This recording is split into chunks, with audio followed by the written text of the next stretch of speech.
नमस्कार साथियों, अपना उत्तर प्रदेश देख रहे हैं आप। आपके साथ मैं हूं अनुपम प्रसून। हमने आपको कल बताया था कि कैसे उत्तर प्रदेश में जो घुसपैठिए हैं, यानी बांग्लादेशी घुसपैठिया हों या फिर म्यांमार के रास्ते भारत में दाखिल होने वाले रोहिंग्या, इन सब की पहचान का सिलसिला शुरू हो गया है। और योगी आदित्यनाथ ने हर मंडल स्तर पर एक आदेश दिया है। आदेश ये दिया गया है कि हर मंडल के स्तर पर एक डिटेंशन सेंटर खोला जाए।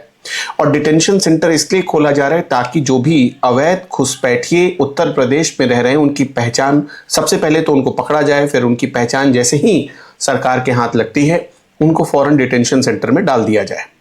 योगी आदित्यनाथ के इस आदेश के बाद प्रशासन और सरकार दोनों के लेवल पर बहुत ज्यादा एक्टिविटी नजर आ रही है। और इसी सिलसिले में अब शहर शहर गांव गांव घूमकर जो पुलिस के बड़े अधिकारी हैं उन्होंने ऐसे लोगों की पहचान करनी शुरू कर दी है। ये मत बोलिए कि उत्तर प्रदेश में एसआईआर की प्रक्रिया चल रही है और एसआईआर की प्रक्रिया के तहत पहले ही ऐसे लोग भारत छोड़कर भाग रहे हैं।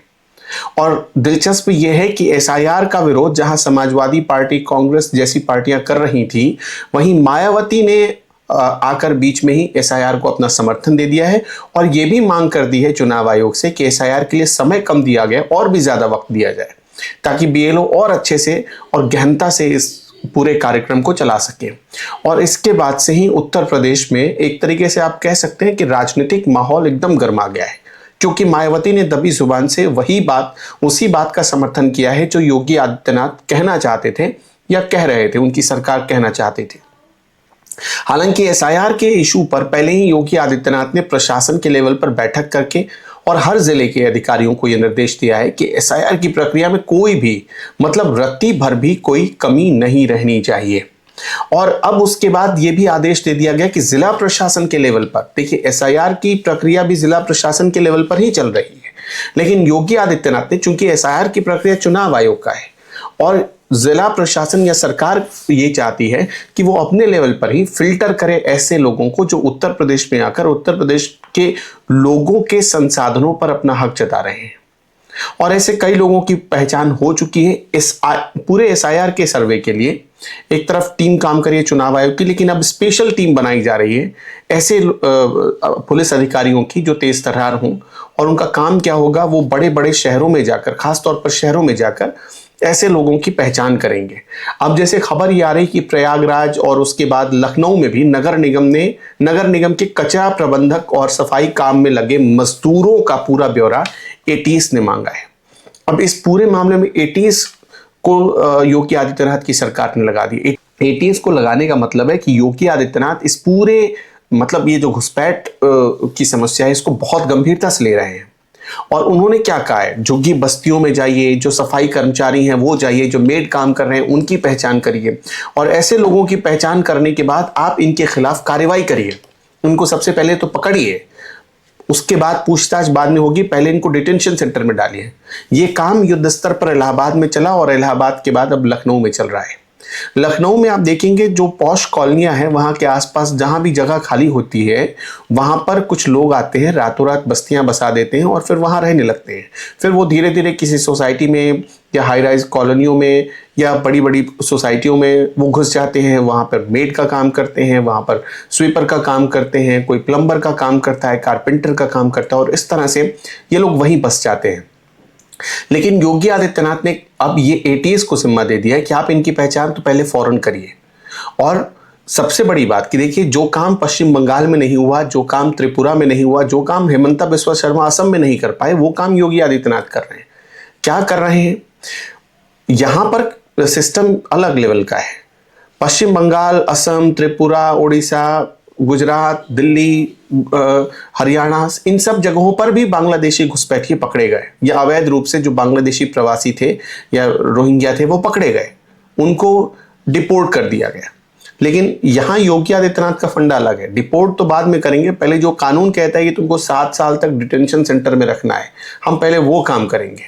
और डिटेंशन सेंटर में क्या होता है ये सबको पता है और इसीलिए युद्ध स्तर पर डिटेंशन सेंटर खोलने के आदेश दिए। देखिए योगी आदित्यनाथ कितना चरणबद्ध तरीके से काम कर रहे हैं इस पूरे मामले में। उन्होंने सबसे पहले जिला प्रशासन को कहा कि भाई आप मंडल स्तर पर डिटेंशन सेंटर बनाइए। उसके बाद उन्होंने अधिकारियों से मीटिंग की, फिर कहा कि भाई फाइल तैयार करिए, किस किस इलाके में चिन्हित करिए, किस किस इलाके में मतलब आप ऐसे कह सकते हैं हॉट स्पॉट हो सकते हैं इनके, जहां इनकी संख्या ज्यादा हो सकती है, वैसे इलाकों को चिन्हित करिए। तो पता चला कि कानपुर, प्रयागराज और लखनऊ, इन तीन, चूंकि ये उत्तर प्रदेश के हिसाब से महानगर भी हैं, तो वहां पर इनको चिन्हित किया गया। और चिन्हित करने के बाद इन तीन इलाकों में सबसे पहले कार्यवाही शुरू हुई। पहले प्रयागराज में शुरू हुआ, फिर उसके बाद लखनऊ में शुरू हुआ, कानपुर में भी आप जल्द देखेंगे।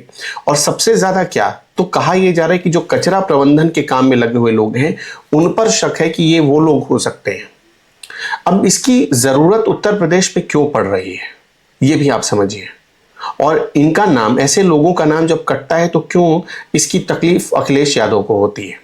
जाहिर सी बात है, ये लोग भारत में या उत्तर प्रदेश में आकर रहने के बाद चाहते हैं कि वो यहाँ के नागरिक बन जाए, और इसके लिए उनको राजनीतिक समर्थन की आवश्यकता पड़ेगी। और राजनीतिक समर्थन देता कौन है? वो पार्टियां जो चाहती हैं कि मुसलमानों को वोट बैंक बनाकर रखें। और इसीलिए ये आने वाले लोग तो मुस्लिम होते हैं, और जैसे ही भारत में आते हैं, और चूंकि भारत का नागरिकता कानून भी यही कहता है कि मुसलमानों को शरण देने वाले बहुत सारे देश हैं, हिंदुओं को शरण देने वाला पूरे एशिया में एकमात्र देश है भारत। इसलिए हिंदू आएंगे तो हम उनको शरणार्थी बनाएंगे, लेकिन अगर कोई दूसरे धर्म का व्यक्ति आएगा, हिंदू, बौद्ध या सिख आएंगे, तो हम उनको शरणार्थी बनाएंगे।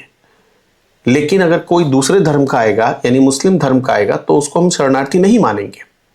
क्योंकि बांग्लादेश भी मुस्लिम देश है, म्यांमार भी मुस्लिम देश है, आप आगे बढ़िए, पाकिस्तान भी मुस्लिम देश है, अफगानिस्तान भी मुस्लिम देश है। इन सब जगहों पर जाइए, भारत का कानून यही कहता है।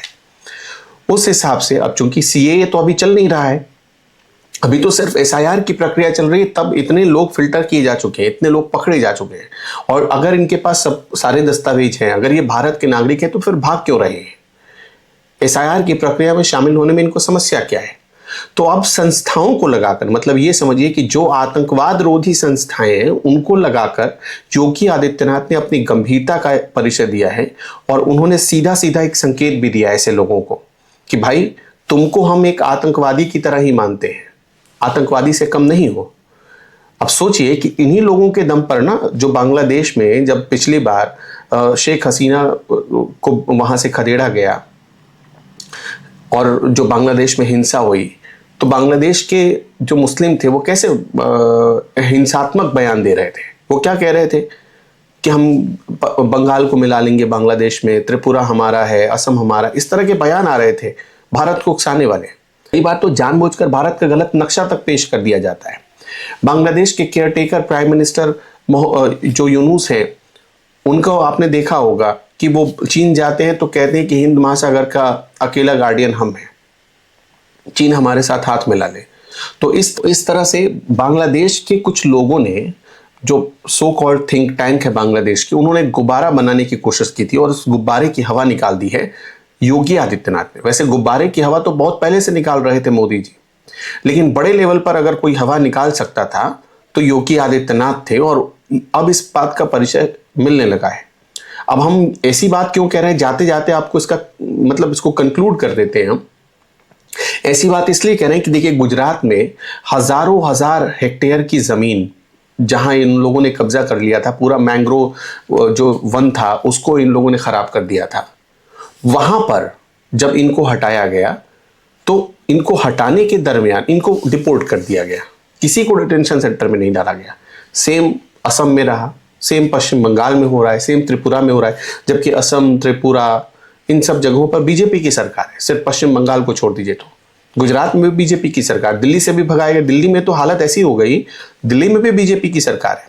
दिल्ली के एक कॉलोनी में जब ऐसे घुसपैठियों को खदेड़ा जा रहा था, तब पता चला कि जिनको डिपोर्ट कर दिया गया 1 महीने बाद फिर से वो वापस लौट आए और उसी घर में रह रहे थे। तो इस तरह की घटनाएं सामने आई। इसलिए योगी आदित्यनाथ चाहते हैं कि हम इनका परमानेंट इलाज करें। सबसे पहले तो इनको 7 साल डिटेंशन सेंटर में रखिए, पूरी खातिरदारी करिए, ताकि ये जिंदगी में फिर भारत की तरफ लौटने की जरूरत ना करें। आपका क्या मानना है, योगी आदित्यनाथ जो कर रहे हैं सही है गलत है, हमें कमेंट में जरूर बताइएगा। इस वीडियो में इतना ही, नमस्कार।